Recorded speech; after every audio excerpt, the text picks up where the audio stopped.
Hello and welcome to another episode of Voices of Fostering. Today I'm delighted to be joined by one of our lovely foster carers, Simon Luton Midgley. Hello, Simon. Hi, how you doing? Hi, I'm good, yeah. Thank you so much for joining us today. And you've been a foster carer for 11 years, is that right, with your husband? Tell us about what led you to it. Cast your mind back to 11 years ago or even further. What was it that led you to fostering? I mean, childcare's always been important to me. I studied it when I was 18, so it was always a passion.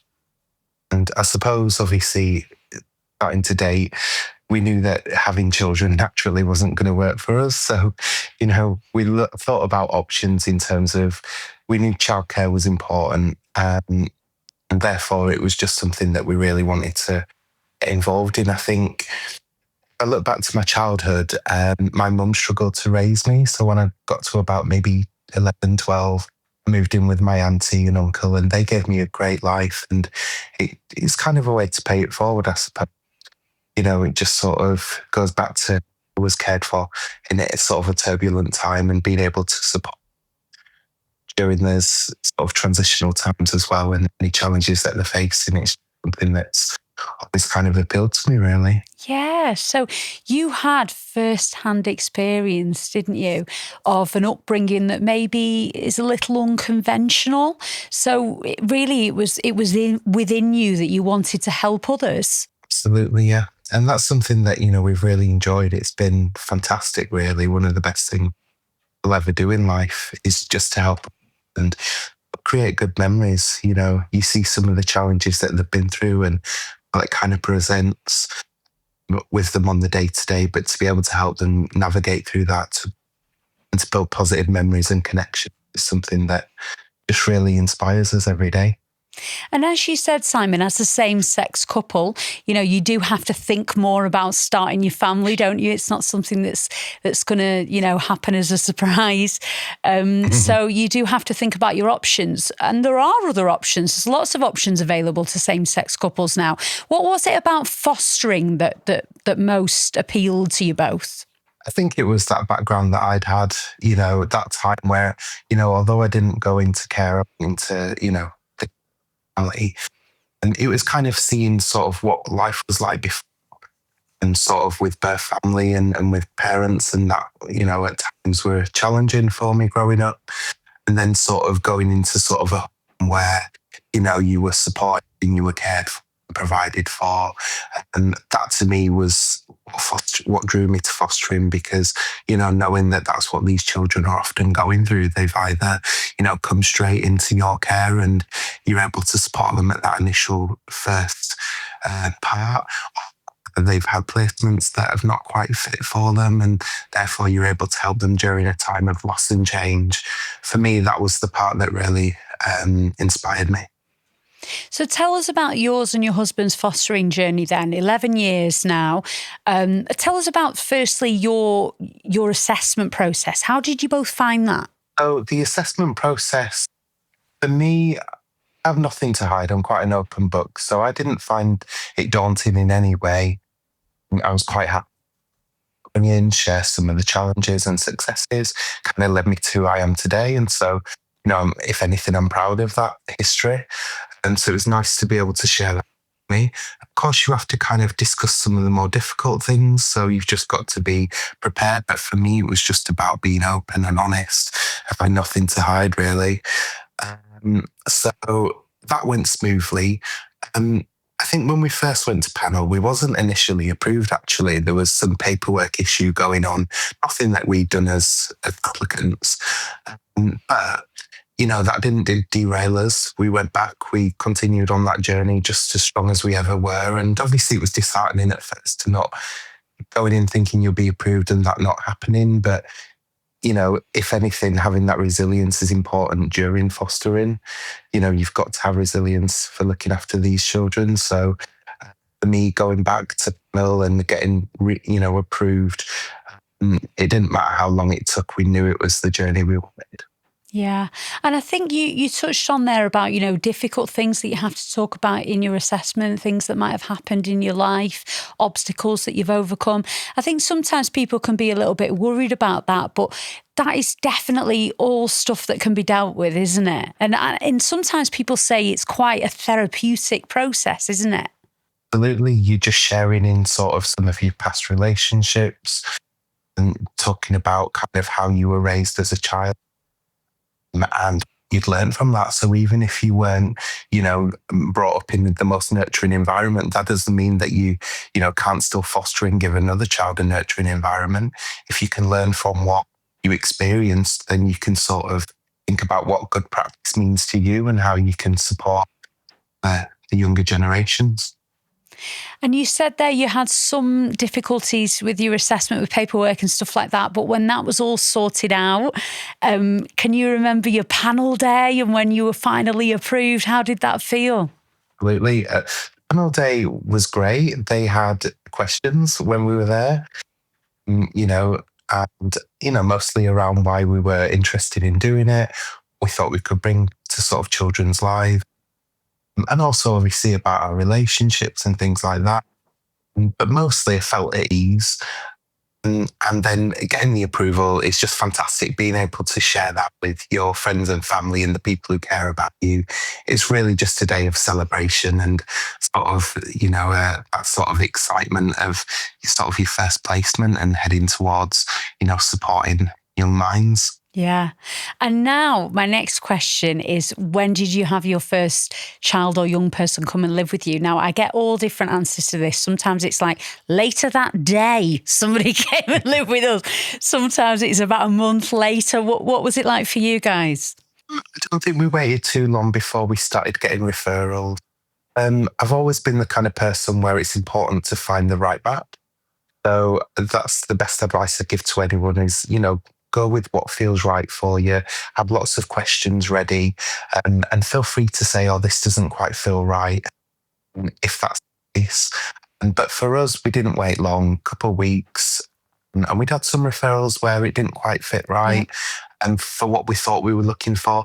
And then ultimately it kind of did. The one thing we did was we cast the net wide. So, we said any ages, any genders, anything like that didn't matter to us. But secretly we were kind of looking at the younger age. I think that's quite normal.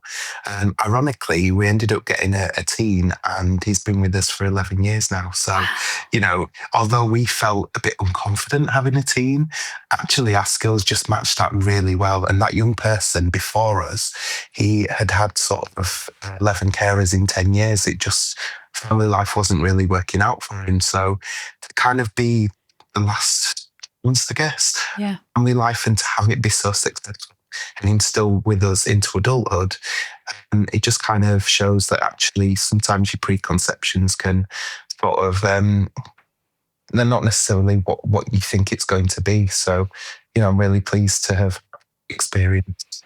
Yeah, so he'd had quite a difficult time, hadn't he? As you said, he'd had 11 carers in 10 years. What was it that you think was different when he came to live with you and your husband? I think obviously we're a different style of family home, I suppose, and a lot of masculine energy in the home. So I think that kind of helped. I also think we kind of met him at the right age. At the time he was 15 and he very much wanted to be mature and to be seen as that. Perhaps, he'd not been seen as that before. And it was that sort of blank slate of actually, you can be who you want to be and we can help you get there. Kind of could see the steps that he wanted to build towards independence and new kind of ways that we could help him explore that. I think that's what really helped. We just met him at the right age, at the right mentality, where we were able to kind of learn and grow together. Yeah. And I imagine that maybe wasn't a linear journey. There were maybe some ups and downs on that journey. How did you get through it? Absolutely. I mean, what I would say is we saw a range. So there were times where, he would, as a 16-year-old, express himself like he would, which was unexpected. We at that point didn't have much experience.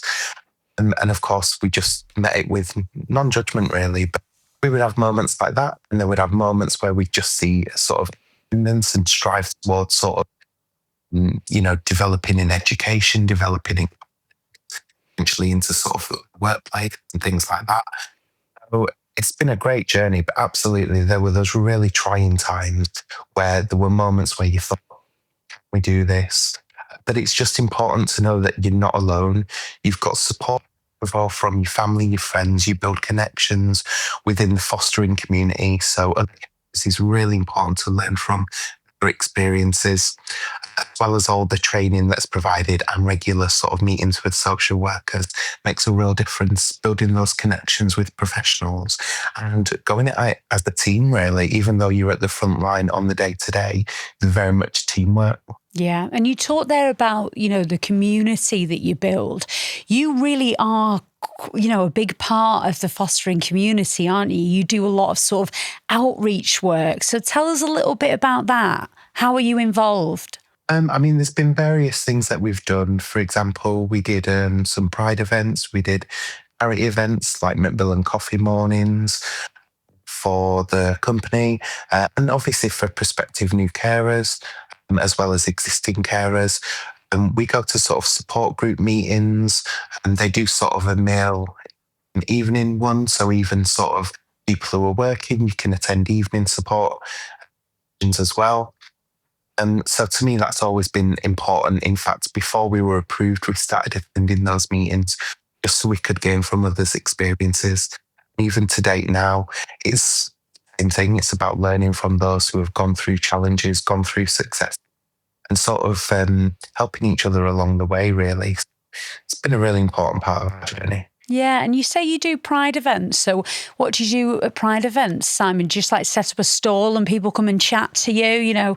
What sort of conversations do you have? Yeah, that kind of thing, really. People who are sort of, looking at it as an option for them, who are interested, perhaps even nervous. It's not necessarily about Pride. It can be any sort of community event, really, but it just gives people an opportunity to kind of question, to get behind sort of the truth of what it's like on the day to day. So that's why it's so important for carers to be there and to represent and sort of what fostering is, because then it's just authentic and it's real. So we talked earlier, Simon, about different paths to starting a family, basically, to having children and young people in your lives. And I suppose I want to ask, there are lots of different options that people can take. But does being a foster carer, do you feel like a family? Absolutely. It kind of almost feels like an extended family because, of course, you're working with birth family as well and other carers. So, if a young person has moved into your care, that young person may still be in contact with their old carers. And sometimes that might not be healthy and it might not be for them. Sometimes it is. So you start developing those connections, and often the children will come with siblings. Sometimes they may live with other carers as well. So you just start kind of building those connections with others. And to me, that's something that's, really important. It's good for the young person to know that you're kind of working as a team, I suppose. But it kind of allows you to feel like family, really, because you get to have all the experiences as any family would, sort of the homeworks and the team times and going to the seaside and things like that, and supporting kind of education. But at the same time, it's just being mindful that, you're part of a family as well, and sort of being able to develop those connections with others is important for the young person and for yourselves, really. Yeah. And can I just ask about the dynamic with you and your husband? Because quite often one person is the main carer and the other person maybe still has a career. How does it work with you and your husband? For ourselves, we've both maintained careers, really. And so that's always been important for myself and for my partner to kind of have that something away from. For example, I work part-time, my partner works in a school, so term times. So, my partner can do sort of the school holidays. I can do the school drop-offs and pickups. And that's how we kind of balance it. But I like to have something away from fostering that still kind of feels mine. And it's been really important to me to still be able to have something, again, more community-based where, this is sort of my career and something that's important to me. But I also think Having sort of the older teens, I think it's good role modeling for them. It's not for everyone, and some people just want to foster, and that's great for them. But for me, because we've had some of the older kids, it's great for them to kind of see that we choose to work, we want to work and have our own careers. And then it kind of helps us help them up on their career path, understanding kind of how to interview, what kind of careers are out there. Worked in recruitment, for the majority of my life. So, that's a really good stepping stone for the older teens to kind of do practice interviews and to understand what career opportunities are open to them. Because sometimes in school, you're not always aware as to, what opportunities are out there. So it's kind of been good for the kids to have kind of recruitment support there when the time comes for them. Yeah. I think it's important, isn't it, for anybody watching or listening who's maybe thinking about fostering themselves and they're right at the beginning of that journey, that it's not a one size fits all, is it? That everyone's life and their job and their priorities are all different. And you can really talk all that through with the team, can't you? And build a life that fits you and your needs. Absolutely.